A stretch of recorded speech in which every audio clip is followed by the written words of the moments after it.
유다 왕 여호야김이 다스린 지 3년이 되는 해에 바벨론 왕 느부갓네살이 예루살렘에 이르러 성을 에워쌌더니 주께서 유다 왕 여호야김과 하나님의 전 그릇 얼마를 그의 손에 넘기심에 그가 그것을 가지고 시날 땅 자기 신들의 신전에 가져다가 그 신들의 보물창고에 두었더라. 왕이 환관장 아스부나스에게 말하여 이스라엘 자손 중에서 왕족과 귀족 몇 사람 곧 흠이 없고 용모가 아름다우며 모든 지혜를 통찰하며 지식에 통달하며 학문에 익숙하여 왕궁에 설만한 소년을 데려오게 하였고 그들에게 갈대아 사람의 학문과 언어를 가르치게 하였고 또 왕이 지정하여 그들에게 왕의 음식과 그가 마시는 포도주에서 날마다 쓸 것을 주어 3년을 기르게 하였으니 그 후에 그들은 왕 앞에 서게 될 것이더라.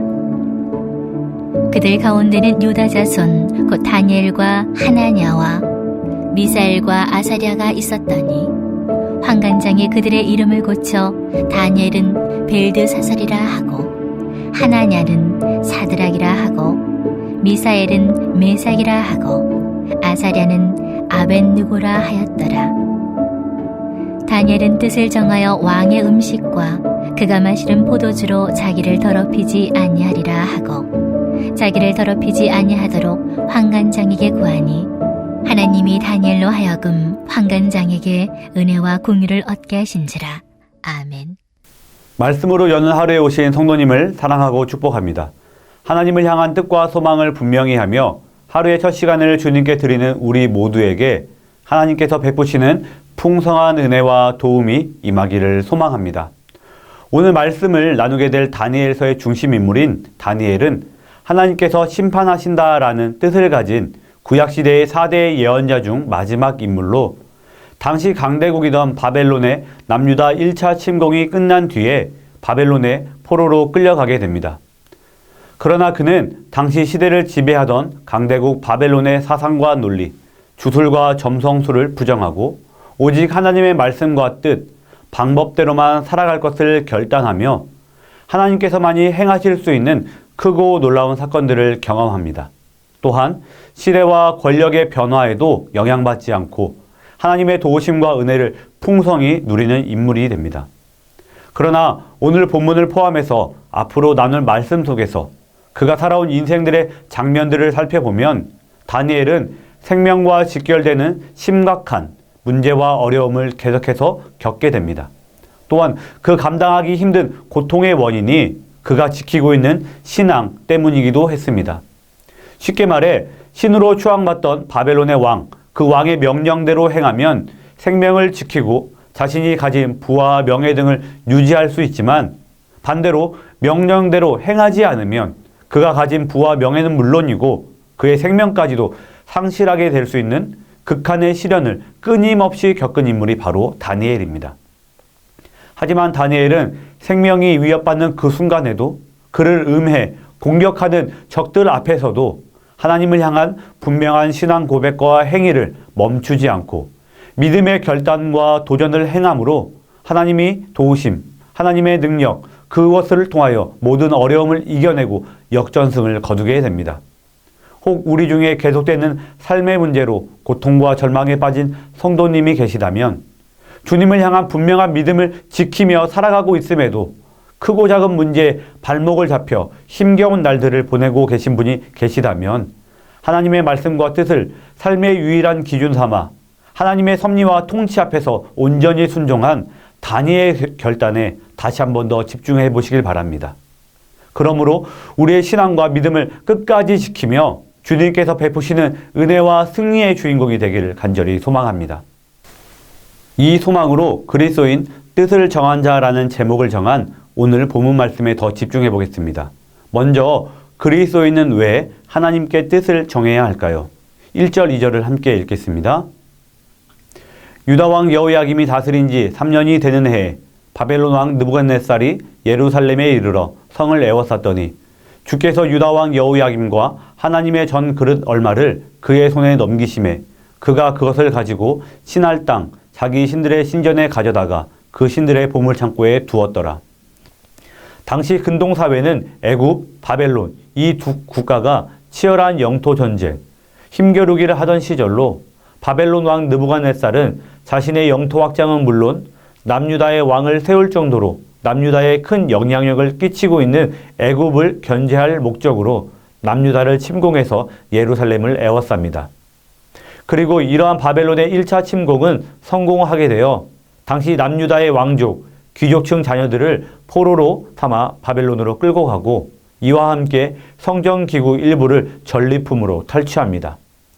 군사력이 강한 국가가 상대적으로 군사력이 약한 국가를 공격해서 승리를 거두고 점령한 나라에 대한 지배력을 강화하기 위해 주요 인물들을 포로로 끌고 가는 것. 또 당시의 전쟁은 군사력의 충돌만이 아니라 해당 국가가 섬기는 신들의 힘싸움, 진정한 신, 더 강한 신이 누구인가와도 연결되어 있기에 패배국이 섬기던 신, 그 신들의 권위를 상징하는 물품을 파괴하거나 약탈하는 것은 전쟁에서 승리한 국가의 입장에서 너무나 당연한 것이었습니다. 그런데 오늘 본문 1, 2절 말씀을 살펴보면 바벨론의 군사력이 전략이 더 뛰어나서 또는 바벨론의 신 마르둑이 남유다의 신 여호와 하나님보다 더 강해서 전쟁에서 승리하고 남유다 사람들을 포로로 삼으며 하나님의 전에 있던 성전 기구를 빼앗은 것이 아니다라고 기록하고 있습니다. 2절 주께서 그의 손에 넘기심에 라는 말씀처럼 성경은 남유다의 군사력이 약해서 조금 더 본질적으로 남유다가 섬기는 여호와 하나님이 약해서가 아니라 이 땅의 모든 생명, 역사를 통치하시는 여호와 하나님께서 유다의 지배권을 바벨론 왕에게 넘기셨기에 가능해진 일이라고 분명히 기록하고 있습니다. 성경은 남유다가 패배한 원인을 왜 이렇게 기록하고 있는 것일까요? 이는 바벨론 느부갓네살 왕이 행한 남유다의 침공과 포로, 성전기구 탈취는 단순히 영토 확장이 목적이 된 전쟁의 결과가 아니라 유일한 창조주 하나님, 이 땅의 영원하신 참 주인 되신 하나님께서 선민이라고 자부하던 이스라엘 민족이 하나님 말씀에 명령에 불순종하자 그에 대한 징계로 바벨론을 도구로 삼아 행하신 일이기 때문입니다. 하지만 신으로 추앙받으며 권력의 최정점에 서 있던 느부갓네살 왕은 이를 알지 못하고 전쟁에서 승승장구할수록 자신이 역사를 써내려가고 있다고 착각했습니다.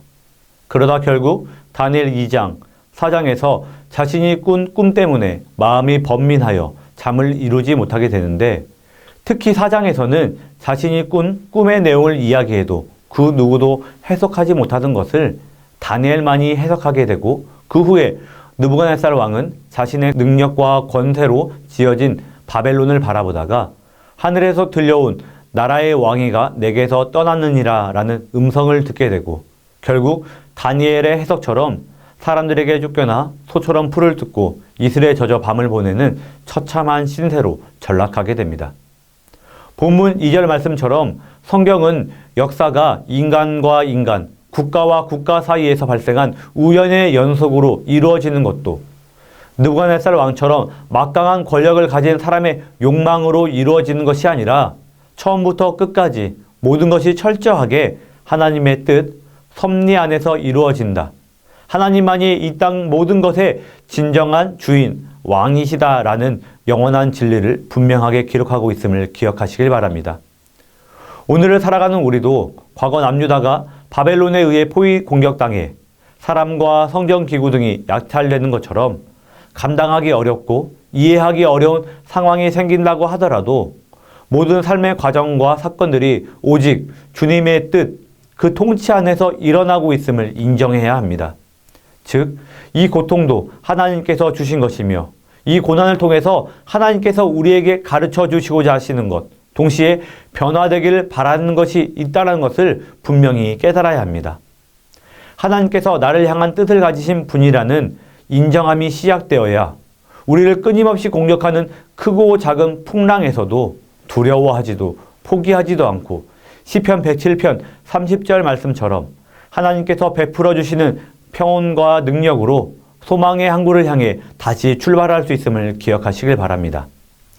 이와 함께 우리 그리스도인이 기억해야 할 것은 다니엘서가 전하는 이러한 인정, 깨달음, 그리고 소망은 전쟁의 패배로 인한 죽음과 상실의 고통을 잊기 위한 희망 고문이 아니다라는 것입니다.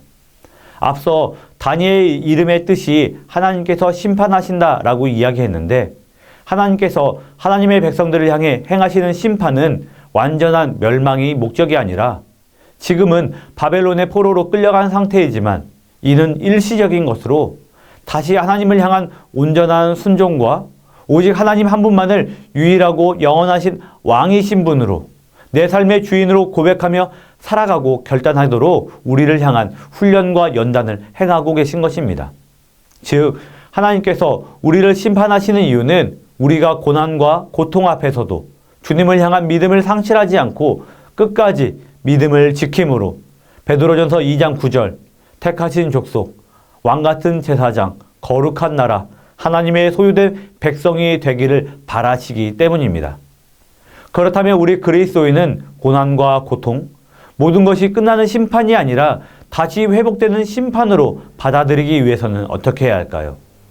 구체적으로 어떠한 결단과 삶의 모습이 뒤따라야 하는 것일까요? 앞서 지금의 고통스러운 상황도 하나님의 뜻 안에서 행해지는 것임을 인정해야 한다고 말한 것처럼 지금 고난의 순간에서도 우리가 어떤 존재인지, 즉 나 자신의 정체성을 분명히 해야 합니다. 본문 6절 7절 말씀을 함께 읽겠습니다. 그들 가운데는 유다 자손 곧 다니엘과 하나냐와 미사엘과 아사랴가 있었더라.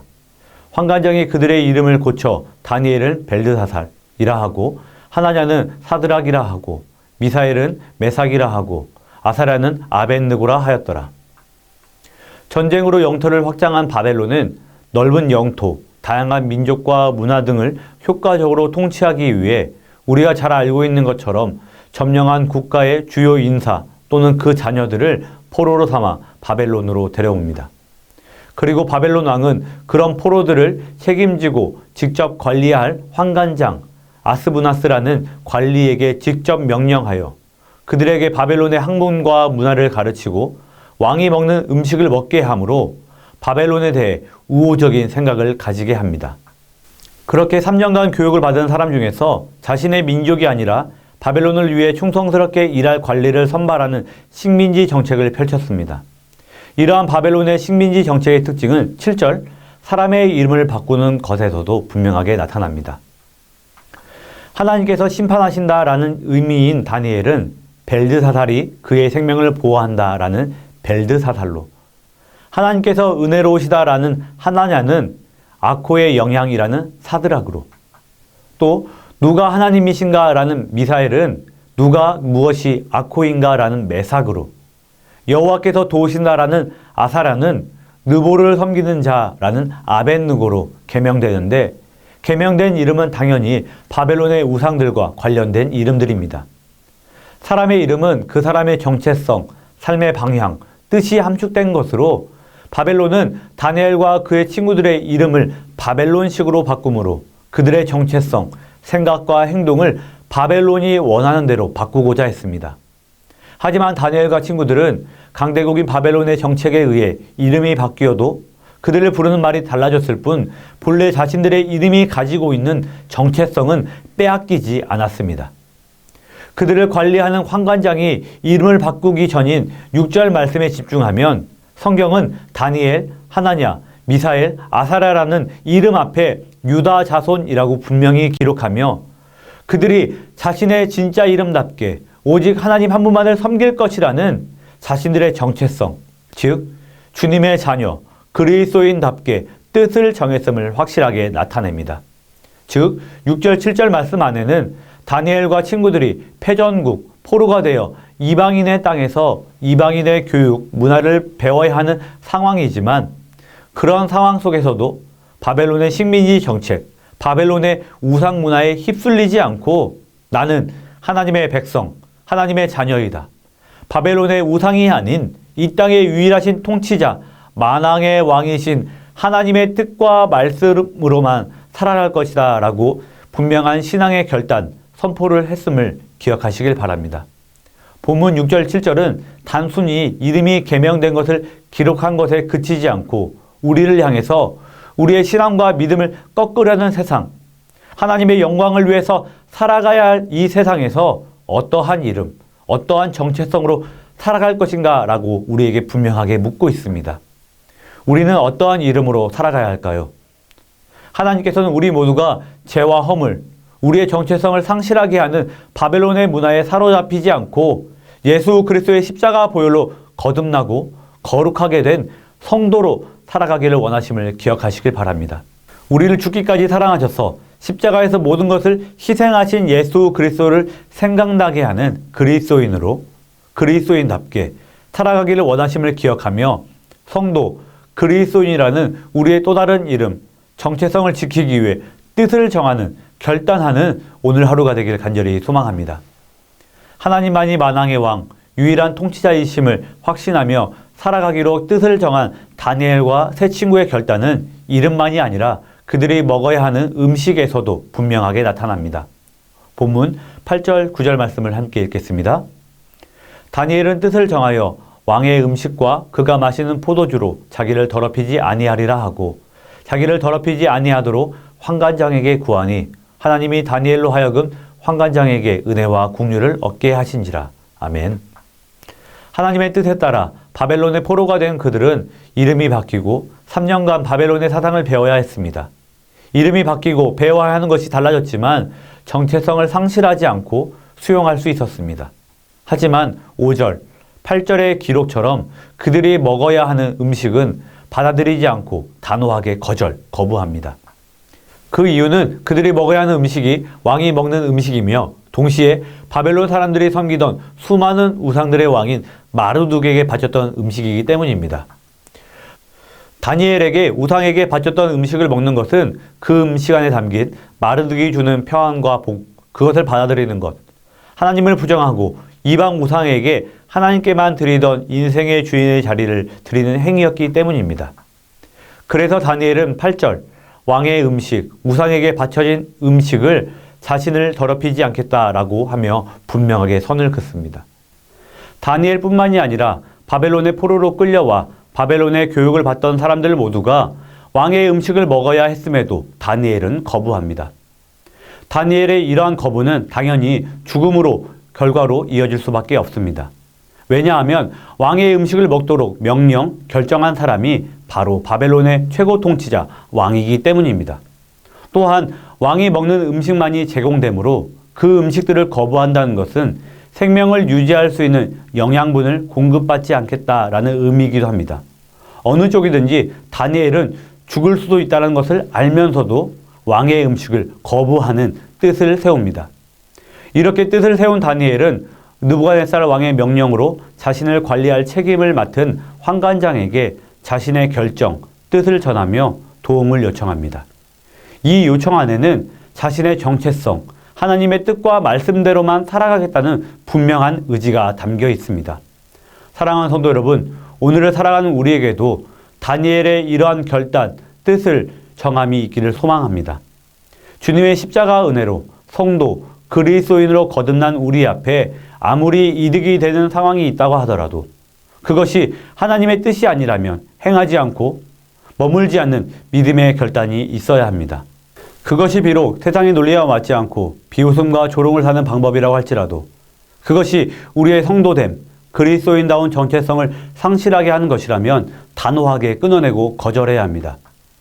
그렇게 뜻을 정할 때 지금은 어리석게 손해를 자청하는 것처럼 보이지만 하나님께서는 우리가 바벨론, 세상에 한눈 팔지 않고 주님의 말씀과 방법대로 살아가기를 원하심을 인정하며 바벨론의 포로 생활이라는 연단의 시험을 행하시는 주님의 뜻에 합당한 결단을 선포할 때 신명기 8장 3절, 마태복음 4장 4절 사람이 떡으로만 사는 것이 아니요 하나님의 입으로부터 나오는 모든 말씀으로 사는 것을 깨닫기를 원하시는 그 주님께서는 우리를 외면하지 않으시고 하나님을 믿지 않던 환관장의 마음을 움직이시고 뜻을 정한 다니엘을 돕게 하신 것처럼 하나님의 말씀, 방법대로 살아가도록 뜻을 정한 우리에게도 동일하게 돕는 손길을 보내어 주시고 믿음으로 승리하는 은혜를 누리게 하실 줄로 믿습니다. 예수 그리스도의 십자가 은혜로 거듭난 성도 여러분, 오늘도 길과 진리, 생명 대신 예수님을 생각나게 할 삶을 살아가야 할 그리스도인 여러분, 우리를 힘겹게 하고 좌절케 하는 상황에 주눅들지 마시기 바랍니다. 우리는 상황과 환경에 따라 걸어갈 길이 달라지는 사람이 아니라 상황과 환경보다 더 크신 주님을 향해 뜻을 정하고 주님께서 주신 말씀을 따라 주님께서 베풀어 주시는 은혜와 능력으로 풍랑을 지나 소망의 항구에 도착하게 될 성도, 그리스도인이라는 것을 기억하시길 바랍니다. 주신 말씀처럼 우리의 정체성을 상실하지 않고 주님을 향해 뜻을 정한 우리 모두에게 주님께서 베푸시는 부족함 없는 은혜가 넘치기를 간절히 축원합니다. 주신 말씀을 붙잡고 함께 기도하겠습니다. 나를 힘겹게 하는 상황, 환경 속에서도 뜻을 정한 성도, 그리스도인답게 말씀으로 나를 이끄시고 기도로 응답하시는 주님을 향한 믿음이 더욱 견고해지도록 오늘 우리의 삶에 주님께서 베푸시는 풍성한 은혜와 도우심, 능력이 넘치기를 소망하며 합심으로 기도합니다.